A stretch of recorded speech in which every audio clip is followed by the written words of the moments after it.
Reverend Dr. Ruth Miller, who will be speaking to us today on the Gratitude Great. I can say this, the Gratitude Gateway. Thank you so much, Ruth. Your words always ring so true to us. Well, thank you.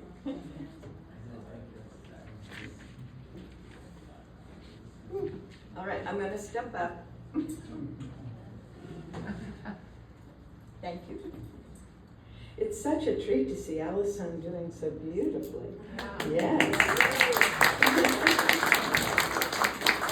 And for that, I am grateful. Me too. I am going to turn the machine on. We're not going to do a whole lot with it, but a little tiny bit. And we're going to be talking about gratitude as a gateway. And the question always is, gateway for what? What in heaven's name could we possibly be opening up with gratitude?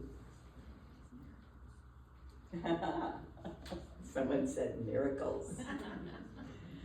So there's been a lot of work done in the last few years around various emotional states and their relationship to the body.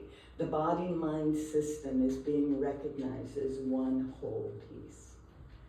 That's a big turnaround from when we were growing up. Because at that time, if it was in the mind, it wasn't okay. If it was in the body, then it could be treated, that kind of thing. The mind-body connection began to emerge about 40, 50 years ago in the literature and began to be studied more fully in the last 10, 20 years. So one of the things that we're finding is that when people are in different emotional states, different biochemical things happen in the body. You may recall a book, I've referred to it a few times, by Candace Pert called Molecules of Emotion. It was a big part of the movie What the Bleep. If you haven't seen the movie What the Bleep, you need to see it.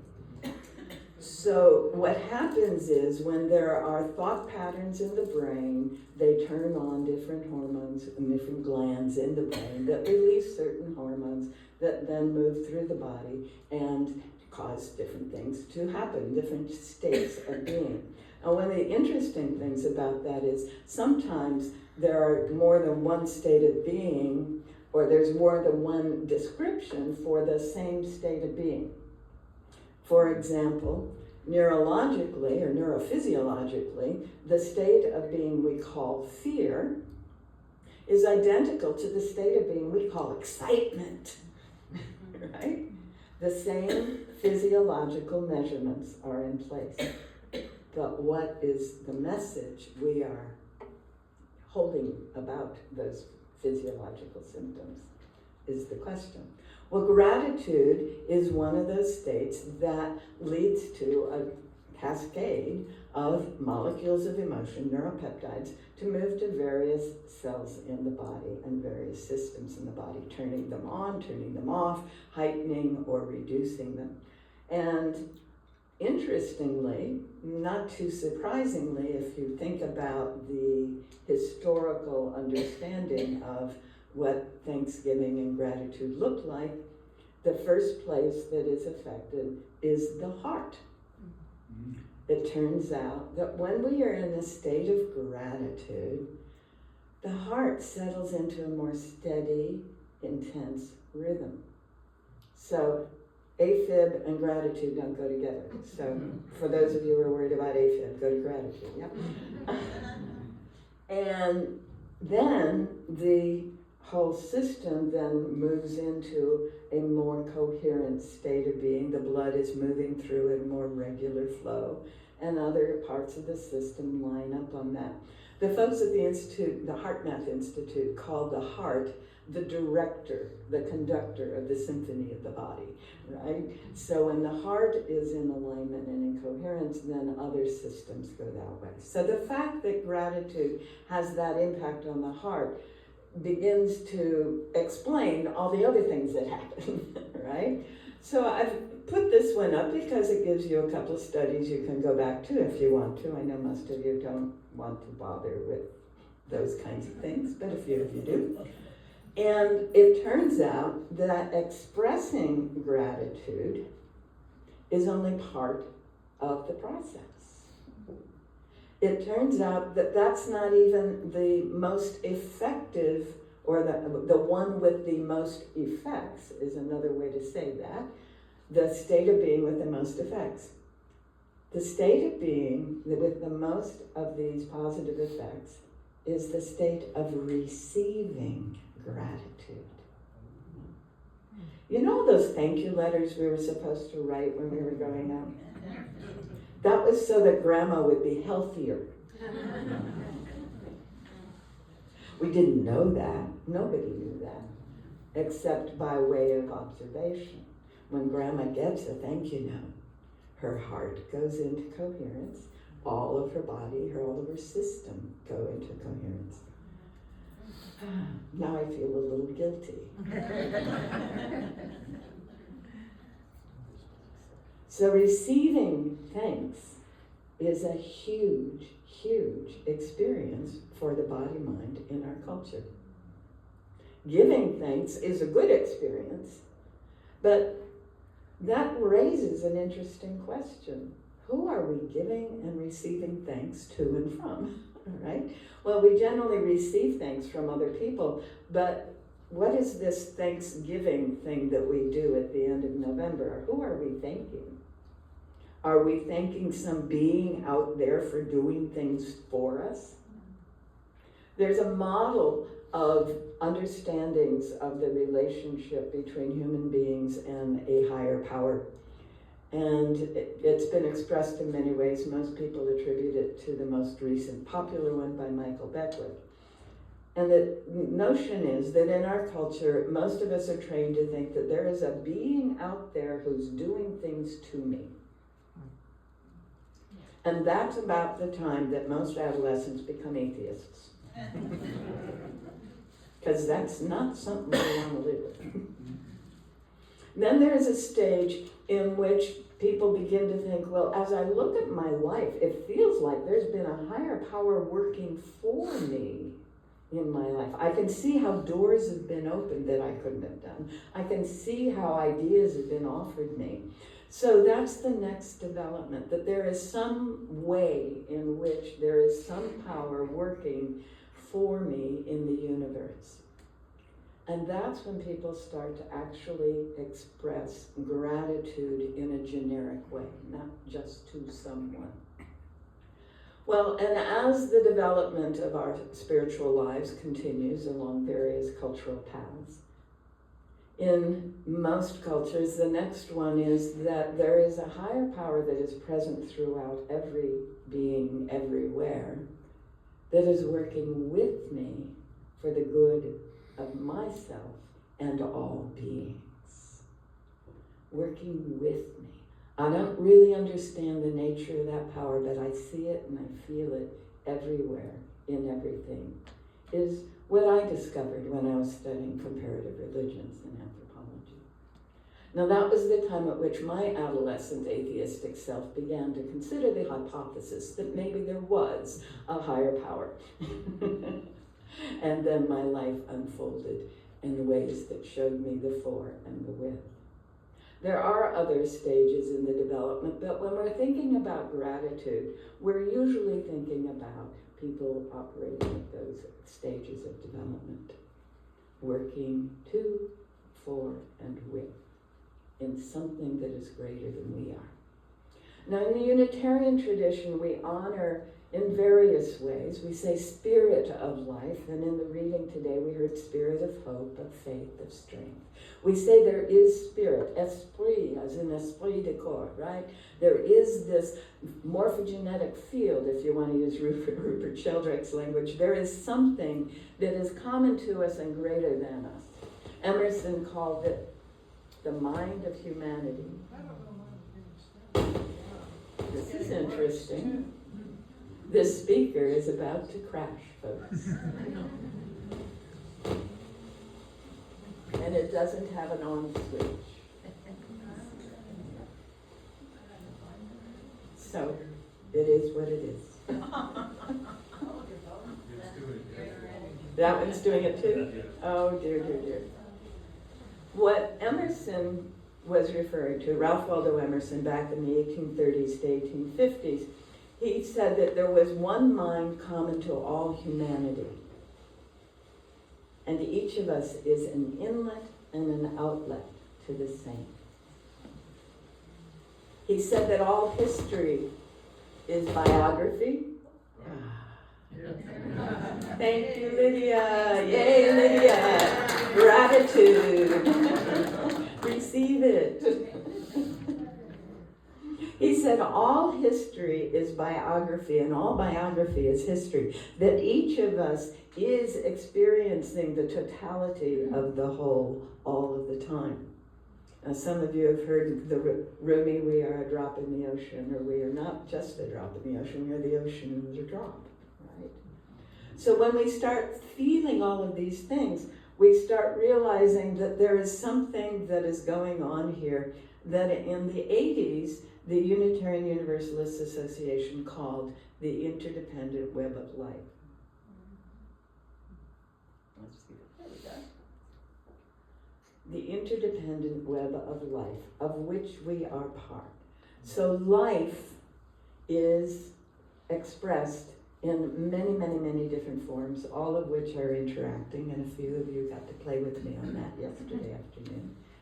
And they're all interacting in a way that ultimately leads to the betterment of the whole. Some of it doesn't look like it in the moment, but for example, the cheetah or the lion generally is taking out the weakest, least effective contributor to the genetics of the whole. Let me take it that way.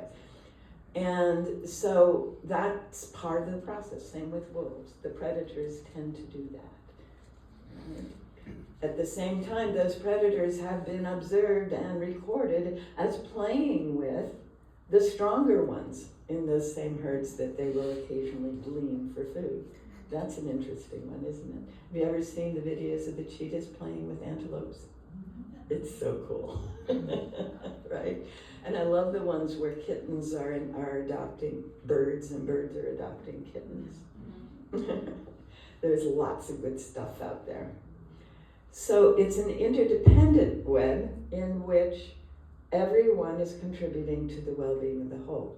So if I'm not buying into the notion that there is something out there making all this happen, and I'm feeling the need to express gratitude, what I can realize is that we are constantly benefiting each other. And my gratitude is as much to all of the other members of this interdependent web of life, or as Emerson put it, all of the other aspects of this one mind of humanity that is constantly being experienced and expressed in and through each of us. There doesn't have to be an old man in the sky. Thank you. What did I just do? Right?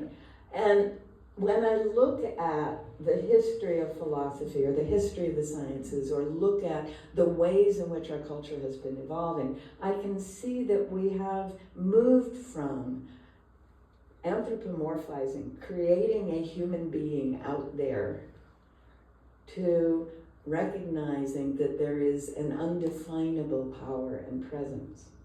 And as we look at what happened in the 100 years ago, between about 1902 and 1922, we can see that the laws of physics moved us in that same direction.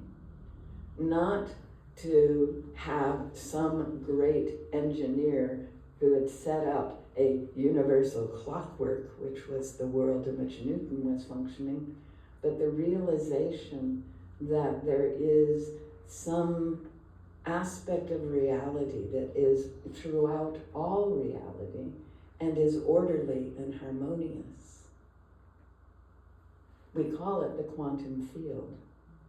Some physicists now are calling it the Akashic field, and some information technologists most of you know that my master's was in cybernetics, but in Europe that's called informatics. And what they're looking at is all the bits of information, on or off, up or down, that are present throughout the all that is. The quantum field is an infinite set of bits of information. And as Gregory Bateson, the great anthropologist, put it, information is patterns that connect in an interdependent web of being. So what we are seeing in what we call the quantum field, out of which all matter and energy emerge, is the information of all possibilities that have ever been or ever could be available to us, which is why the system scientist Ervin Laszlo calls it the Akashic field. That means we all have access to this one mind that Ralph Waldo Emerson described. Every aspect of it. It's what Edgar Cayce said he was accessing. It's what most of the Vedantas say that most of the writers of the Upanishads and the great Hindu texts were accessing. This infinite field of information out of which our bodies, this room, our chairs, are emerging in this moment in our field of consciousness. We have a very harmonious consciousness, don't we? Look at this room. So what Rupert Sheldrake said is not only is there one mind common to all humanity, that mind is a part of this larger field, this field that is whatever we want to call it. Amit Goswami says it's the self-aware conscious universe. The all that is consciousness, because consciousness is how matter and energy emerge out of the quantum field. So if you have matter, you have consciousness. You can't separate them. That's useful. Who am I grateful for? Who am I grateful to? How can gratitude become part of my practice, knowing these things? If we look at these studies, we can see that when we are in a state of gratitude, we are less stressful. It actually decreases the stress.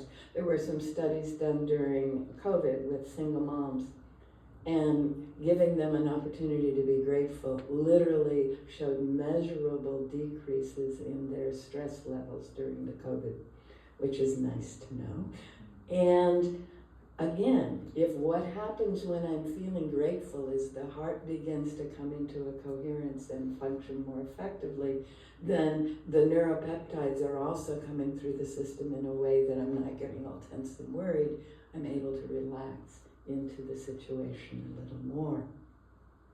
So if I can find a way to feel grateful, then I'm actually improving my capacity to get through a difficult time.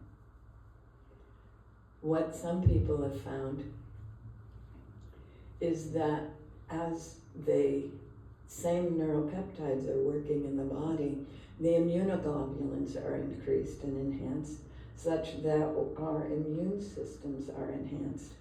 And according to Joe Dispenza's measurements, with which he's got 3 or 4 research institutes coming out of San Diego in that area, measuring things in his workshops, up to 3 days of an enhanced immune system after 10 minutes of feeling gratitude. Oh my God. Isn't that lovely? Yeah. Keep those thank you letters. Go back and read them now and then. Write a few. Feel that gratitude. Or try keeping a gratitude journal. Right? 3 things every night that I'm grateful for. Huge difference. And some of us have learned that if we can wake up in that attitude of gratitude, the whole day is transformed. Yeah? Can you imagine it? Can you see it? All right. Obviously related to that then, if I've got less stress, I've got less anxiety, I'm less likely to get caught in depression or any opportunities to self-medicate, right? My various addictive patterns are reduced as I'm in that state. Gratitude to the interdependent web of which I am a part. Gratitude to all of you who show up and reflect back to me the life that we are. Gratitude that there is a system of beingness that we call nature, and that through that system the air gets cleansed and the soil gets nourished and the water is pure and available for us and the sun shines on us. Yes. Gratitude that there are people who are waking up and sharing the possibilities that can actually enhance our natural systems without trying to control them anymore. Gratitude that the aspects of life that we have been living in that didn't work are beginning to be undone and replaced by aspects of the systems and institutions that can work more effectively. Those of you who've heard me talk before know that I honored this group as part of the emerging culture replacing those parts of our previous culture that don't work. You are at the leading edge, coming together in community, sharing, supporting each other, knowing that something better is possible. I can be grateful for you, and I am all the time. As we go down, middle school students are cool because as they express gratitude, you know those little letters they didn't write? Yeah, let's get them to write those thank you notes. Because as they do, they are more comfortable in their school situation. They are less likely to get caught up in the yuck because they've experienced gratitude. Now, in this country and throughout the Western industrial culture, it was normal to express gratitude several times a day.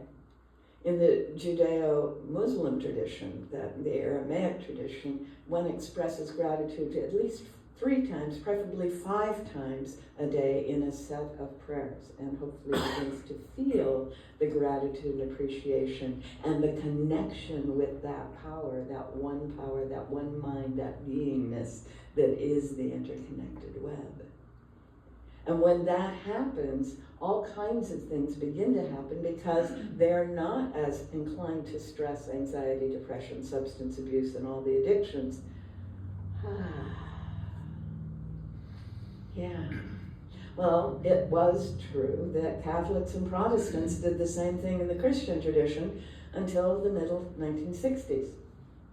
And what happened in the 1960s was the world of science became more important than the world of religion in this culture.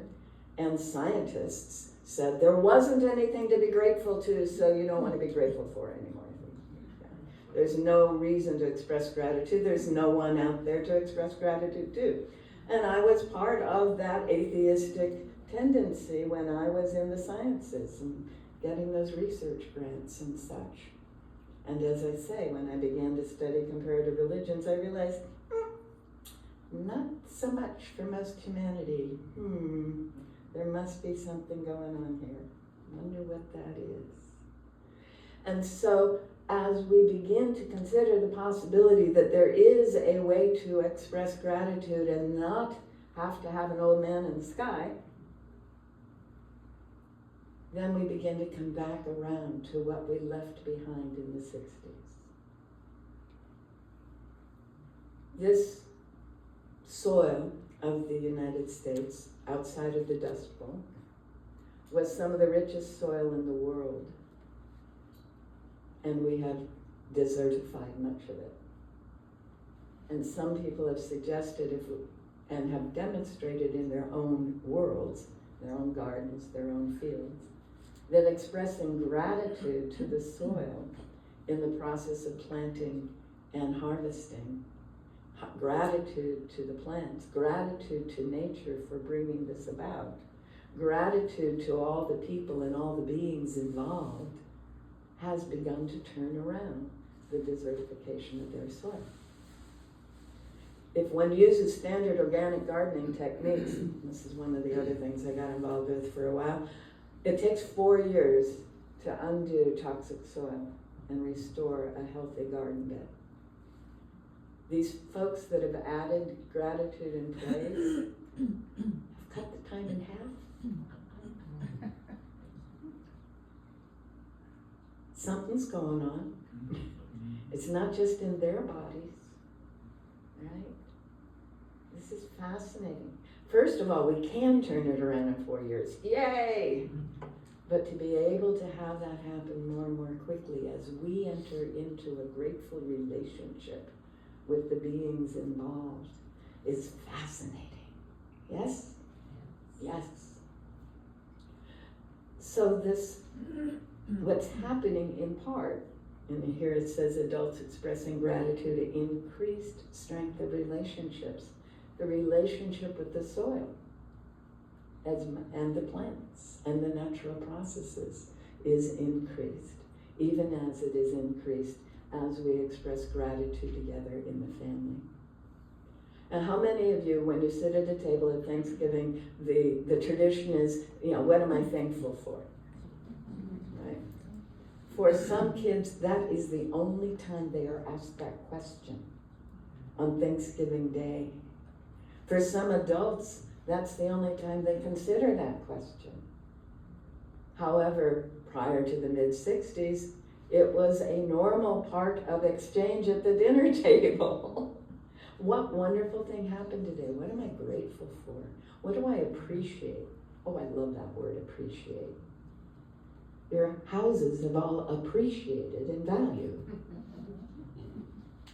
So when I appreciate something, we are both appreciating in value. Right? So if you don't like gratitude, use appreciation. Right? So this question, how do we increase our gratitude? I hope I've given you a few examples. Realizing that every aspect of our life, as Martin Luther King used to point out, every aspect of our life is affected by, is touched by someone somewhere. He had this wonderful talk, you may recall it, where he says, you get up in the morning and your sheets are made out of cotton that was grown somewhere. He referred to Egyptian cotton. You go in and you use the facilities, and the ceramic was probably made in another country, and the metal was made in another country, and you pour your orange juice, which came from another country, and you drink your coffee that came from another country, and it goes on and on. We cannot separate ourselves. There are people who believe they can because they are being very myopic and they are not being grateful. But the moment you start saying, what can I be grateful for now? How can I experience this opening in my heart and my body? How can I align myself in relationship with all that matters to me? All the opportunities to be grateful become very, very clear. Yeah. Thank you notes, gratitude journals, and just expressing that appreciation that we are feeling in the moment. I know it wasn't socially acceptable in the 80s and 90s, but it's now okay. Thank you all very much.